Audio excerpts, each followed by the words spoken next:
Kita belajar banyak perkara dari World Economic Forum yang mengeluarkan banyak laporan berkaitan dengan keadaan ekonomi semasa dunia dan juga negara membangun khususnya. Bagaimana untuk kita mencantumkan kuasa tengah ini dan juga kuasa besar di peringkat dunia pada ketika ini untuk melihat permasalahan, cabaran dunia pada ketika ini dan penyelesaiannya. Dan Astro AWANI bukan hanya membawakan laporan di World Economic Forum. Sebaliknya, bagaimana untuk kita memahami ini dalam konteks pertembungan kuasa tersebut. Kuasa pertengahan, kuasa besar dan juga kuasa negara yang sedang membangun pada ketika ini, dan apakah risikonya yang harus diurus dengan cara baik. Bagaimana mengurus perkara tersebut, itu yang kita bawakan dalam diskusi kita. Agenda AWANI pada waktu ini sangat istimewa. Kita berada di Oxford dan juga ini adalah di Blavatnik School of Government, dan juga saya bersama dengan Profesor Stefan Darkon, Professor of Economic Policy at the Blavatnik School of Government. Prof, it's a pleasure having you and meeting you again right here in Blavatnik School of Government.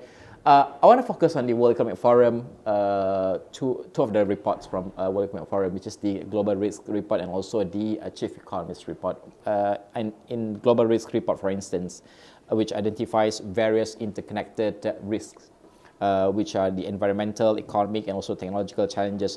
How do you see these challenges, and how do you see in terms of the risk influencing the economic development agenda, especially for the middle or the low-income countries and developing countries as well? Yes.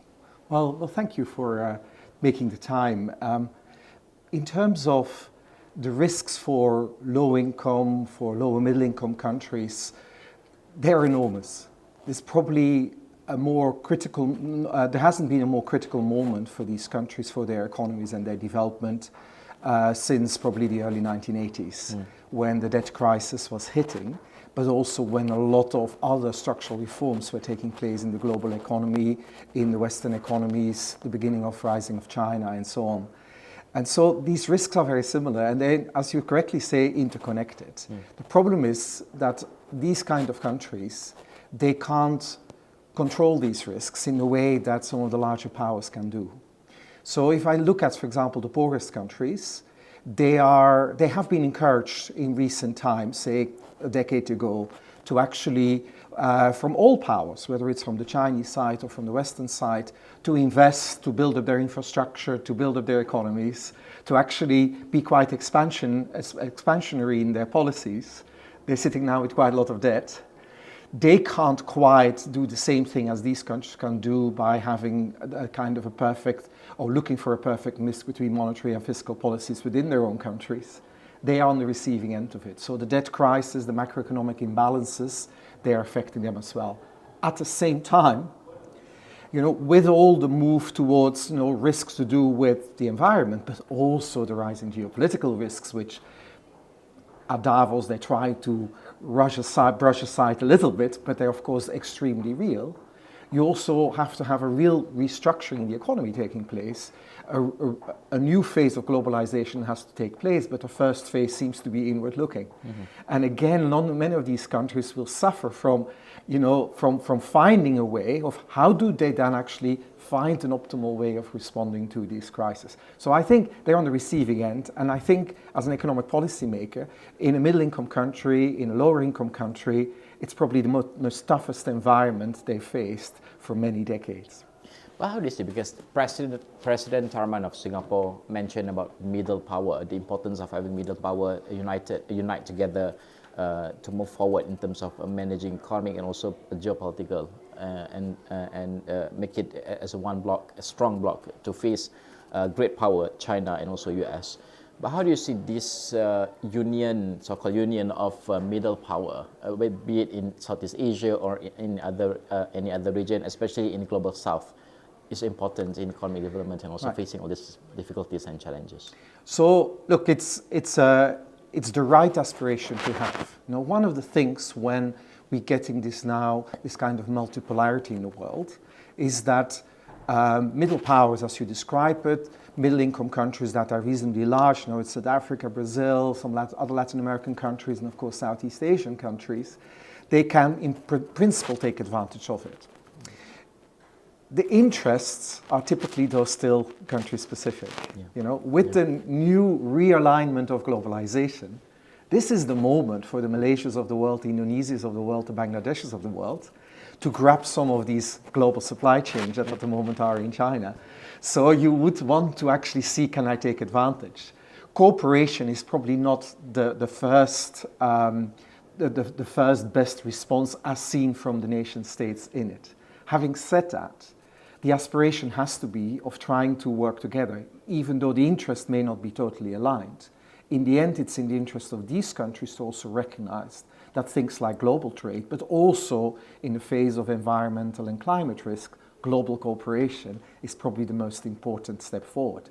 But there are huge divisions between these countries that need to be overcome because the individual incentives of the countries are still very much for the nation state. But how do all these countries, especially from Southeast Asia, have to brace for impact? Because if you look at CPTPP now, led by China in that sense, because when US left, it left a vacuum for China to lead these initiatives. But in US, it has IPAF, right? But how do you see this? Both of these initiatives gives sort of a threat or a challenge for all these countries? Because you mentioned just now that all these small countries and developed countries, they are in somewhat still fragmented in that sense, right? How do you see this? Yes. So the first thing to see, and this is actually what is a bit different from a few decades ago, is that because a lot of these countries now have choice, okay, and so hopefully, sitting here in our school here, they will make these choices with integrity, with good values, with political values that are admirable and that are good for mankind. But they have this ability to take advantage of the fact that there's choice. Okay, so they can, and as some people say, they can be multi-aligned. You don't have to be single-aligned, you don't have to be non-aligned. In fact, non-aligned is not really an option. You are aligned, but you can actually pick and choose what you're aligned for. Now, that's probably what can be of interest for countries themselves as well, to actually be consensual on certain countries amongst developing countries, amongst the global south, probably about the way you engage with some of these global powers, the way you build up your economies and trade with each other.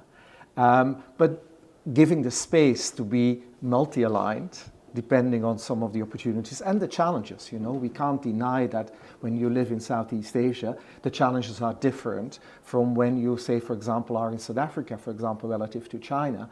If you're living in Latin America, the challenges are again quite different in terms of the geopolitical challenges that you face. So you can actually work together. So it's a matter of building consensus around things you can align on. And then, for these countries, the opportunities will come from being quite smart in taking advantage both of the economic opportunities, but also on the global cooperation on some of the global challenges we have. And it would be quite an achievement to see some of these countries working together, not just in the narrow political interest of the nation, but also the collective interest of these blocs on certain issues, without having the naivety that you can fully play the same role as the big blocs like China or the US can play. But do you think that the political side really is supporting and on the right track for that idea? Because after COVID, for instance, a lot of countries, especially from big superpowers and all that, they adopt all these initiatives or all these steps of being more protective for their nation and all that. But do you think that the political side is willing to do that, to do more collaborations? Well, there are certain issues that we can't do without global cooperation. Climate is one thing, environmental challenge is another. We'll have to work together. But similarly also about global monetary stability. Even if the US can do a lot of it alone, China can do a lot of it alone, in the end, there is an interdependence now in this world. So on the kind of stability of the global financial system, on finding cooperation on big challenges that require global public goods, we have to work together.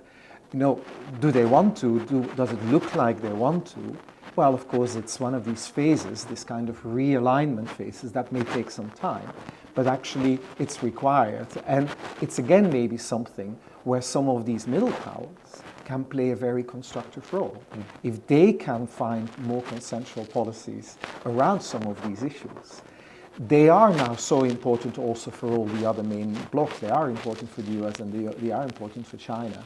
Then actually they may well be able to influence and actually maybe even broker more global cooperation again, because I do find from a geopolitical point of view the limited engagement between China and the US is actually probably as much as a problem than the underlying challenges that they're facing. And so, maybe these countries from the Singapores, the South Africas, Brazils, they can find a way of playing a sensible role in between. And that is in their joint interest. That's something that they may well be willing to align on. Yeah.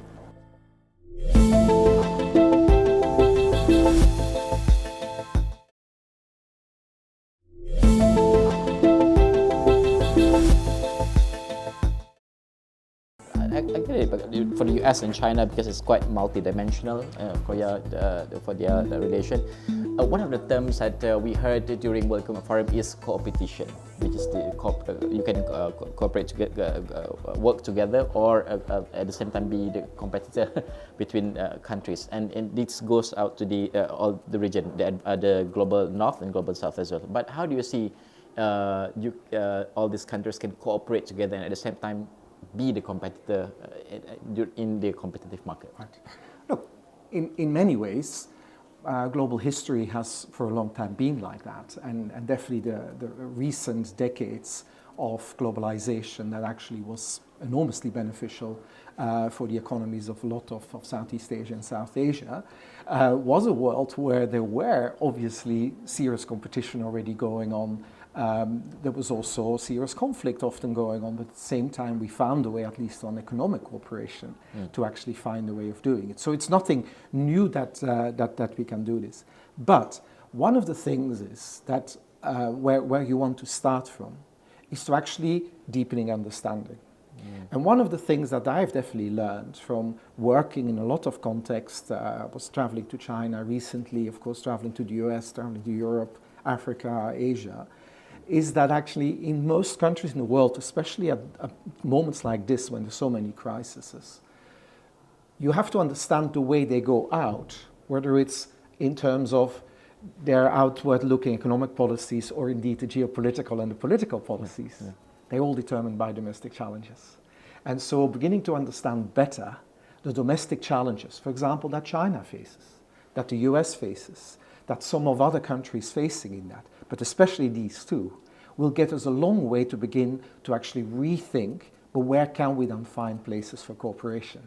At the moment, whether we are in the US or in Europe, often we look at China as if it's all to do with their external facing policies. It's all to do with their quest for geopolitical power. While actually when you're in China, intellectuals will tell you all the time, please understand that the challenges we're facing ourselves influence, just as in your own countries, a lot of what your foreign policy looks like. The foreign policy we may well get when President Trump is in power, but also the one we see from the US, is entirely determined by the internal challenges they're facing. And it's nothing else. The economic policies, the geopolitical stance they take, it's entirely driven by the domestic. So let's begin with a phase of better understanding again. In these new crises, what are the challenges that different countries are facing? Be willing to go into dialogue, be willing to find understanding. And there's a couple of things, of course, that we can do then. And I would say the first one is places where you're visiting now, in schools like ours, where we still have scholars and students from all these different places coming together. But also when you talked about countries themselves, non-aligned countries, middle powers, they can be the brokers because they have more understanding of how to work with all these different powers at the same time. And to actually work with China. Malaysia is a country that has to work with China, has to work with the US.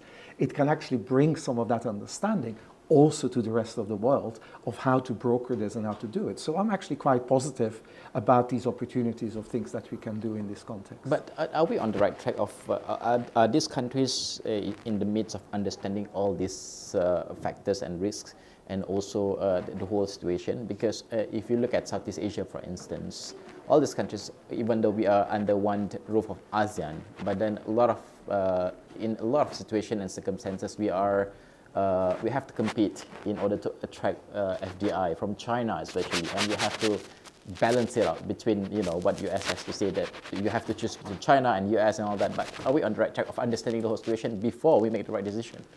But it doesn't have to be a conflict, these things, We will compete. But is it we will compete. In fact, as an economist, I would say it's a good thing to compete. It will bring the best value out of all of us in the economic space. But even within competition, one needs to be willing to build up institutional frameworks that support that competition. And so it's more to look at it, build up these institutional frameworks of understanding of rules of the game. And I think that's where in the ASEAN the countries can work together on, to have actually a clear understanding of how they will engage on certain things, on politics, on conflict, but also on competition, so that we don't get into beggar thy neighbor type of policies for FDI either, but actually we keep it in a framework that will in the end benefit all. But competition is good, and we should not worry about it too much. If you think of the European Union, all these countries are heavily competing with each other. And one of the clear lessons is, at least for the countries that are willing participants within the Union, is that there are other things where the cooperation is really crucially important. And it doesn't have to conflict. And so this whole thing about dichotomies between the competition and cooperation doesn't have to be there. But there are things we have to cooperate on. And that is all to do with the rules of the game. And in fact, it's all about the rules of the game in a similar way as we think about environmental and climate issues, global financial stability. It's these things that we work on. And I think within ASEAN, on trade policies, on these kind of issues, really working together is really important and will build more trust also between all these different members. And trust is the basis of actually the ability to work together and to have power. So middle powers, if they want to work together, have to learn to trust each other also on certain things. And that's probably the next step where you get to. I want to talk about the technological risk as well, because in light of the development of the advancement of AI especially, we'll talk about AI quite extensively in the World Economic Forum.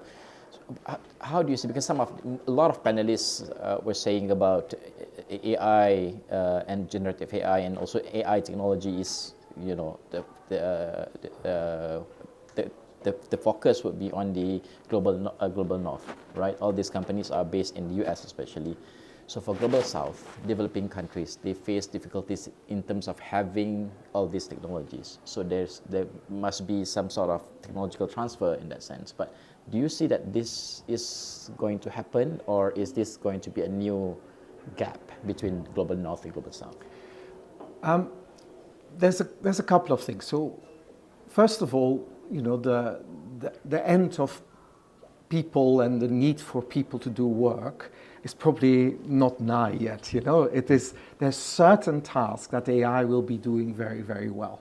And you're right, there are some challenges there, and I will come to that. But I think it's really important, and in fact here at the school we've been working quite a lot on digital pathways for prosperity and work that we've been doing, and recently brought a book out on the experience in very low-income countries to set some of the foundations there. There is a lot of positive things that even in lower-income countries, lower middle-income countries, that potentially can get from this. And but there is this aspect of yes, there will be certain tasks and certain things that AI will be able to start doing, But of course, it's not a fundamental structural break in many ways. It's an evolution, The 1960s, everybody in the United States was terrified that the whole financial sector would break down when they stopped having bank tellers, when people manually were counting the money, when there's ATM machines or cash point machines emerging. Of course, it didn't happen. There ended up more people working in the financial sector because you could get actually people to do things that actually where humans really had a comparative advantage. The spreadsheet, everybody thought that accountants would be disappearing. The spreadsheet is now the tool that the accountants use, but they do other things now as part of their job. AI is something, when I'm teaching, yes, there's certain things that I don't really have to ask in exams anymore, but it can actually be far more creative. For example, I give my exam questions to ChatGPT to first answer, and I show the answers to my students and say, can you please mark ChatGPT and whether they're right or wrong. So you can lift up the level of thinking, creative thinking that people will be doing. But of course, who will control it is a big issue, and that's there down the one. So we shouldn't be terrified of it per se, because we'll have probably more fulfilling jobs as a result, and the number of jobs is not necessarily going to disappear, because there's all kinds of things where we will value humans in. But the problem is more going to do with the controlling aspect that we already have seen. West Coast in the US has a model where they want to praise monopolies as if they are the basis for all technological innovation and monopoly power and the increasing returns to scale that are part of it. Arguably, West Coast firms, already for a while, that's even before AI, are behaving very similar to the robber barons of the beginning of the 20th century, the Rockefellers and so on of the world. And it took antitrust legislation and creative and sensible legislation that on the one hand didn't kill off innovation, but the other one avoided pure rent-seeking and increasing returns and control. I think we need that. There's a global dimension to this now, because they've started to do it. They're actually controlling a lot of the cloud data and all the kind of things. So we need to find ways of building that up. But I'm not too pessimistic that we can't do it. But it comes back to an element of cooperation. Yeah. And also, not least, amongst Global South countries that actually are willing to do it. I'm, for example, being very interested in some of the way, and that's not particularly on AI, but more on the general digital space, on how in India, and to some extent in Singapore similarly, but India, of course, with the scale, it's almost far more important. The way they build in digital, in the way they run their government, the way people get access to services, but also how business can do it. And the way it's being run is essentially as a kind of a public good aspect to it. It's not privately owned. The basic foundations, the small APIs that are the basis of it all, whether it's for financial transactions or for document signing or for other things, become public goods. So you can actually start thinking about it, that maybe the underlying data for the learning models for AI, that there are issues that has to be public, so that we actually get forms of joint ownership, public access, public good nature of data, and so on. So these are the things we need to do. We have to work through it. Problem with technology is always, just as in the early 20th or late 19th century, business and technology moves faster than regulation is. So we're sitting in that moment.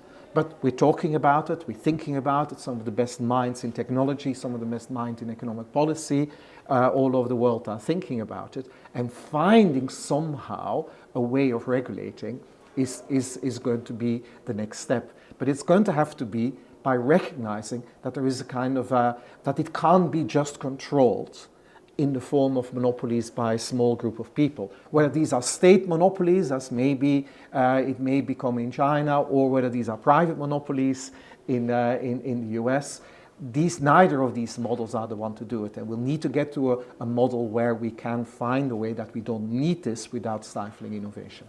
All right. Prof. Stefan, it's always a pleasure talking to you about very important topics and also dissect all these topics. Thank you so much for joining us. There's Professor Stefan Nadarkon. Kesemua ini adalah diskusi ini amat penting. Setengah jam tak cukup lah nak bincang pasal isu-isu seperti ini dan juga merungkai perkara ini, kerana kita ingin memahami pada akhir kesannya dan juga peranan kita. Kalau di Malaysia, itu peranan kita sebagai middle power juga di Southeast Asia itu amat penting sekali dalam pelbagai konteks. Sama ada dalam fragmentation of geopolitical dunia pada ketika ini, perubahan teknologi AI dan juga perkara-perkara lain menimbulkan risiko kepada ekonomi dunia. Semua ini kita akan bincangkan dari masa ke masa. Sekian saja untuk jam ini. Saya Najib Arif. Assalamualaikum. Salam hormat.